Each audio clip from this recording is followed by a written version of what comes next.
कक्षा 12वीं विषय लेखा शास्त्र अध्याय 6 फर्म का विघटन, साझेदारी फर्म का विघटन चल रहा था, जिसका आज सेकंड क्लास है। फर्स्ट क्लास में मैंने विघटन के बारे में बताया था, विघटन क्या होता है, विघटन कब कब किया जाता है, विघटन के क्या क्या कारण होते हैं और विघटन करने से साझेदारों के संबंध किस प्रकार होते हैं और विघटन के क्या क्या प्रभाव होते हैं। आज हम लोग विघटन के बारे में पढ़ेंगे और विघटन से संबंधित जनरल प्रविष्टि के बारे में पढ़ेंगे कि जब हम किसी फर्म का विघटन करते हैं, मतलब समाप्त करते हैं किसी व्यवसाय को, फर्म को, तब हम लोग कौन कौन से खाते खोलते हैं, किस प्रकार फर्म के विघटन के संबंध में लेखा किया जाता है, किस प्रकार साझेदारों का जो पूंजी होता है वो प्रभावित होता है, इसकी संपूर्ण जानकारी हम लोग आज पढ़ेंगे। तो सबसे पहला है फर्म के विघटन की दशा में हिसाब किताब निपटाने की विधि। पहला, हानियों का भुगतान, ठीक है। दूसरा, संपत्तियों का उपयोग। आपके व्यवसाय को आप बंद कर रहे हो तो आपके पास संपत्ति होगा, आपके व्यवसाय में संपत्ति होगी और साथ ही साथ दायित्व भी होगा। मतलब एक तरीके से बोल सकते हो उधार आप जो लिए हो वो भी होगा। तो जब आप व्यवसाय को बंद कर रहे हो तो जो व्यक्ति आपके व्यवसाय को ऋण दिए हैं, उधार दिए, वो छोड़ देंगे? कभी नहीं छोड़ेंगे। आएंगे बोलेंगे आप व्यवसाय बंद कर रहे हो, मेरा पैसा लौटाओ, पैसा लौटाओ, ये चिल्लाते रहेंगे। तो ऐसी स्थिति में आपको क्या करना पड़ेगा, अपने दायित्वों का निपटारा करना पड़ेगा कि जहां जहां से आप अपने व्यवसाय के लिए उधार लिए हो, ऋण लिए हो, अर्थात आपके कितने लेनदार हैं, बैंक से कितना रुपए का लोन है, किस व्यक्तियों से आप कितना पैसा देना है, ये सब आपके दायित्व और उनका आपको निपटारा करना पड़ेगा। तो आप निपटारा कब करोगे, जब आपके व्यवसाय में पैसा होगा, तभी तो आप इसका भुगतान करोगे। तो पैसा आपको मिलेगा कहां से? तो आप अपनी संपत्तियों का क्या करोगे, उपयोग करोगे। अब उपयोग कैसे करोगे, तो संपत्तियों का क्या करोगे, विक्रय करोगे। विक्रय करोगे मतलब बेचने से, बेचोगे तो आपके पास पैसा आएगा, संपत्ति को बेचोगे, पैसा आएगा, उपयोग करिए। संपत्ति का उपयोग करने के बाद जितना पैसा आएगा उस पैसे से आप अपने दायित्व का क्या करना, भुगतान करना। भुगतान करोगे तब जाके आप अपने व्यवसाय के दायित्वों से क्या होगे, मुक्त होगे। तो उसी को बोलता है हानियों का भुगतान और संपत्तियों का उपयोग। ठीक, अब आता है फर्म एवं ऋण साझेदार व्यक्तियों के ऋण का भुगतान। ठीक है, तो याद रखना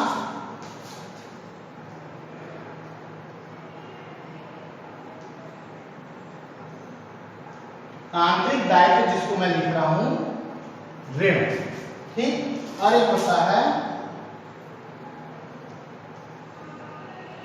बाह्य दायित्व ऋण। ठीक, बाह्य दायित्व, हमारे दायित्व दो प्रकार के होते हैं, एक होता है आंतरिक दायित्व और एक होता है बाह्य दायित्व। अब आंतरिक दायित्व और बाह्य दायित्व, दायित्व तो दोनों है, किंतु इसको पहचानने का कैसा होगा, तो जैसे X, Y और Z तीन साझेदार हैं, तीनों में से यदि कोई एक साझेदार अपने फर्म को ऋण दिया, पैसा दिया, तो जो साझेदार को ऋण दिया है उसको बोला जाएगा आंतरिक दायित्व।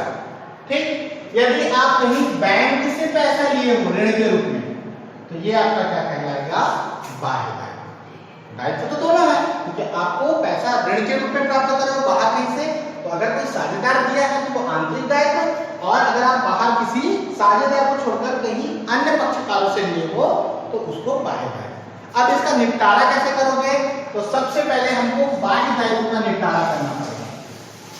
ठीक, बाह्य दायित्व का निपटारा करने के बाद यदि आपके पास कुछ पैसा बच जाता है तब आंतरिक दायित्व का भुगतान कर सकते हो।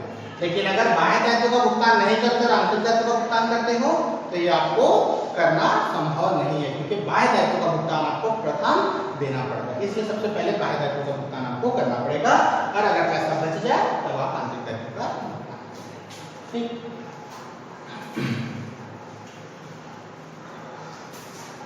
उसके बाद आता है वसूली खाता।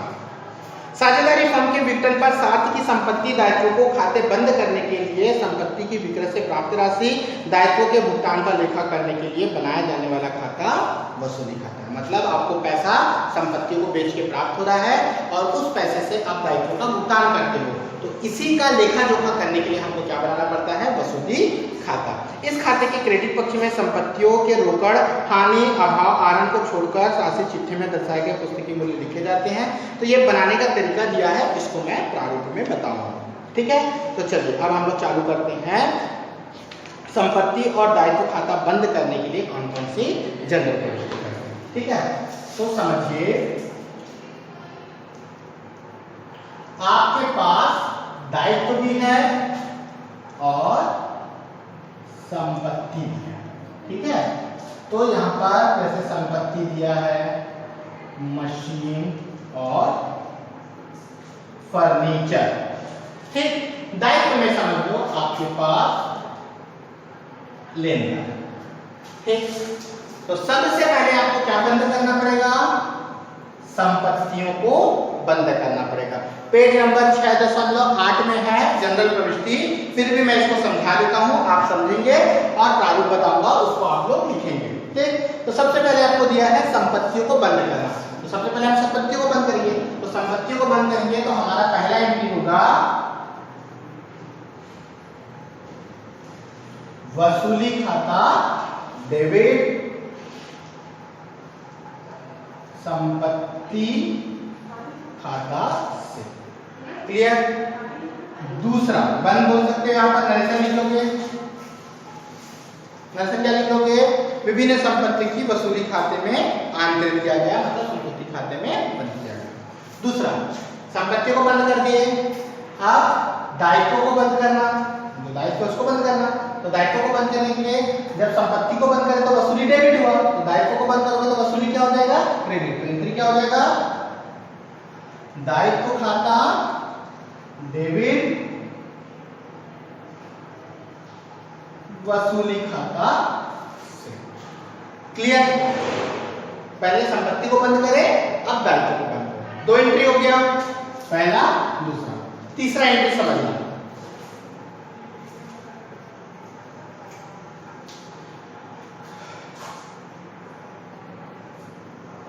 तीसरा एंट्री अब बोलता है आपको पैसे का भुगतान करना, दायित्वों का लेन देन। तो पैसा भुगतान कैसे करोगे? जब अपनी संपत्तियों का उपयोग करोगे। उपयोग मतलब संपत्ति को बेचोगे। तो अब आता है मशीन को बेचते हो तो आपको पैसा मिलता है ना, कुछ पैसा मिला। तब एंट्री क्या मारेगी? क्योंकि मशीन को बेचे तो पैसा आ रहा है तो एंट्री लिखेंगे रोकड़ खाता डेबिट। वसूली है, वसूली खाता। नरेशन लिखोगे संपत्ति के विक्रय से प्राप्त। क्लियर? ये तो था नगद बेचे, यदि आप संपत्ति को नगद उठा के बेचेंगे, मशीन को बेचेंगे। अब आते हैं यहां पर, सपोज इस व्यवसाय में एक्स और वाई दो साझेदार हैं। ठीक है, एक्स और वाई दो साझेदार हैं और एक्स बोलता है ये फर्नीचर मैं रख लेता हूं और जितना पैसा होगा वो मैं दे दूंगा। ठीक, अगर नगद बेचते हो तो रोकड़ खाता डेबिट वसूली खाते से, लेकिन अगर साझेदार संपत्ति को रख लेता तब लिखेंगे चौथा, साझेदार का पूंजी खाता डेबिट वसूली खाता से। साझेदार द्वारा संपत्ति रखने पर नरेशन। ठीक, नगद बेचोगे तो रोकड़ आया, रोकड़ खाता से, सॉरी रोकड़ खाता डेबिट वसूली खाते से। अगर साझेदार रखेगा तो साझेदार का पूंजी खाता डेबिट रोकड़ वसूली खाता से।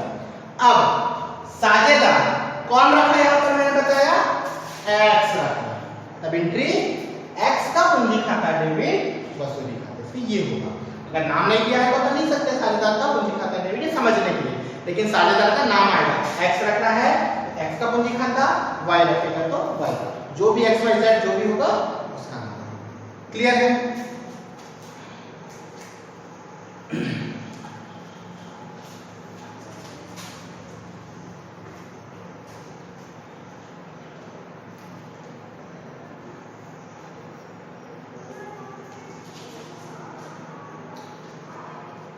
अब आपके पास पैसा आ गया। अब आप दायित्व का भुगतान करते हो। लेनदार का भुगतान आप नगद करते हो, पैसा देकर करते हो। तो एंट्री लिखेंगे वसूली खाता डेबिट रोकड़ खाता से दायित्व का भुगतान करने पर पैसा जा रहा है इसमें क्रेडिट, तो वसूली खाता डेबिट रोकड़ खाता से। अगर आप नगद दे दें, यदि कोई साझेदार बोल रहे XYZ मैं पैसा दे देता हूं दायित्व का, तब एंट्री होगा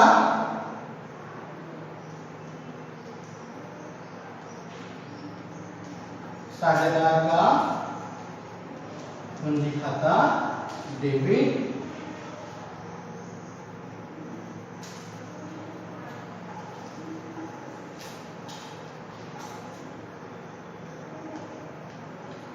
वसूली खाता डेबिट साझेदार के पूंजी खाता। देख लोगे दायित्व का भुगतान साझेदार ने। रोकड़ है नगद के संबंध में, अगर साझेदार का नाम हो जाएगा तो रोकड़ हटा के क्या लिख दोगे साझेदार का पूंजी खाता। क्लियर है? अब आता है किसी दायित्व का भुगतान संपत्ति से करने पर। दायित्व का भुगतान संपत्ति से करने पर, जैसे बोल दिया लेनदार को 10,000 का देनदार या 10,000 का फर्नीचर दे दिया, आप दायित्व का भुगतान किसी संपत्ति से कर रहे हैं तो उसकी प्रविष्टि क्या करोगे? नहीं करोगे, इसकी प्रविष्टि नहीं करते याद रखना। ठीक है? ठीक। उसके बाद आता है वसूली व्यय का भुगतान करने पर। आपका 8वां प्रविष्टि वसूली व्यय का भुगतान, तो पैसा जा रहा है तो वसूली खाता डेबिट रोकड़ खाते से। उसके बाद आता है वसूली खाता बंद करना, है ना। अब आता है लाभ होने पर, यदि वसूली खाते में अब आप हरानी हो खाता, है ना, इन जनरल प्रविष्टि करें, अब वसूली पर लाभ होगा तो लाभ के लिए एंट्री लिखोगे वसूली खाता डेबिट साझेदारों के पूंजी खाता से। और हानि होगा ये लाभ के संबंध में है ना, और हानि होगा तो इसको उल्टा कर देना। तो ठीक, अब आप कितनी प्रविष्टि लिखेंगे जनरल प्रविष्टि का? तो सबसे पहला आप लिखेंगे संपत्तियों को बंद करने पर, दूसरा दायित्व खाता बंद करने पर, तीसरा बिक्री संपत्तियों की बिक्री होने पर, चौथा साझेदार द्वारा संपत्ति लेने पर, पांचवा साझेदार द्वारा दायित्व लेने पर, छठवा दायित्व का भुगतान करने पर, उसके बाद आठवां, 6 के बाद 8वां है ना वसूली पर व्यय करने पर, उसके बाद वसूली पर लाभ होने पर और हानि होने पर, मतलब 10वां वसूली खाता डेबिट साझेदारों के पूंजी खाते से लाभ होने पर और हानि होने पर साझेदार का पूंजी खाता डेबिट, इसको उल्टा कर दोगे वसूली खाता से। इतनी प्रविष्टि आप लोग करेंगे। ठीक, करने के बाद हम लोग वसूली खाता बनाते हैं। तो मैं प्रारूप बना दे रहा हूं, उसको आप लोग किताब में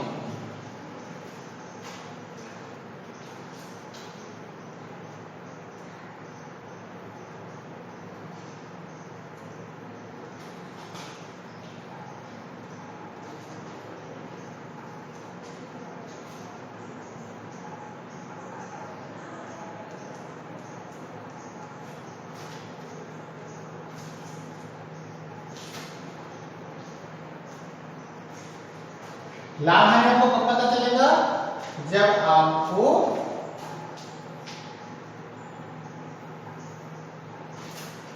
खाता बनाना। ठीक है?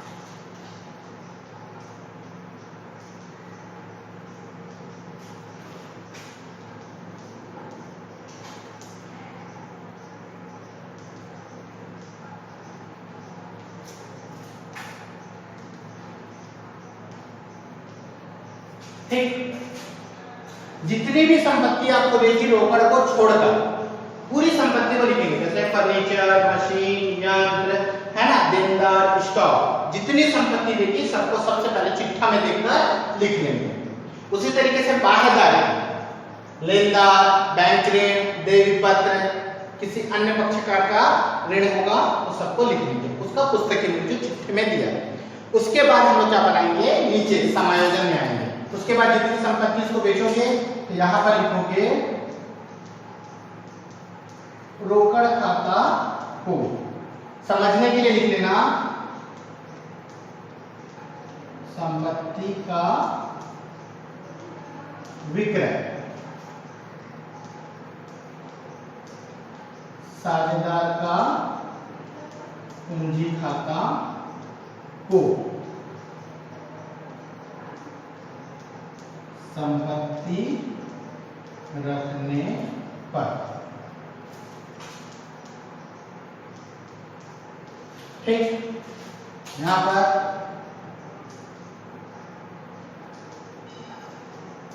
रोकड़ खाता से दायित्व का भुगतान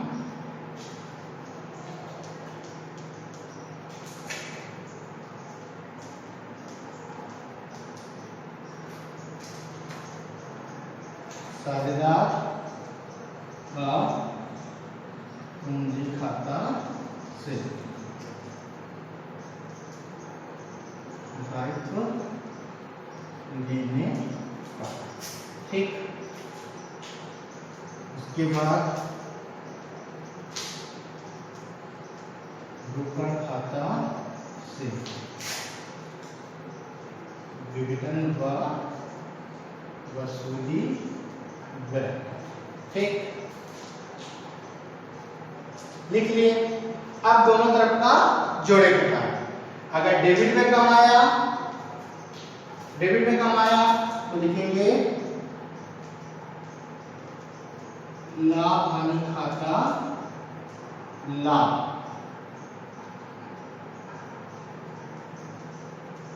साझेदारों में हस्तांतरण, मतलब साझेदार की पूंजी खाते में हस्तांतरण लाभ होगा तो ठीक है, और इसको बांट दोगे अनुपात में, और इस तरफ कमाया तो ये वही चीज लाभ हानि खाता हानि, साझेदारों में विभाग। ठीक, साझेदारों में बांट दोगे। ठीक, उसके बाद खाते को बंद कर दोगे और पूरा खाते को। ठीक, इतना बनाने के बाद ये जब इसको बना लोगे तो आपको लाभ या हानि पता चल जाएगा। दो एंट्री के लिए जगह छोड़ देना, लाभ या हानि, लाभ होगा तो लाभ के लिए प्रविष्टि करना, हानि होगा तो हानि के लिए प्रविष्टि करना। इसका नोट बोल देता हूं, लिखो। सबसे पहला लाभ या हानि दोनों में से कोई एक होगा। दूसरा, वसूली खाते के लाभ या हानि को साझेदारों के पूंजी खाते में हस्तांतरण करते हैं। साझेदार के वसूली खाते के लाभ या हानि को साझेदारों के पूंजी खाते में हस्तांतरण करते हैं। ये दो था नोट, इसको आप लोग लिख लेंगे। जो जनरल प्रविष्टि बोला हूं उसको लिख लेंगे और इस प्रारूप को उतार लेंगे। नेक्स्ट क्लास में मैं इस प्रारूप से संबंधित क्वेश्चन बताऊंगा, जनरल प्रविष्टि से क्वेश्चन बताऊंगा और कोशिश करूंगा जल्दी से जल्दी इस चैप्टर को कंप्लीट करें। क्लियर है?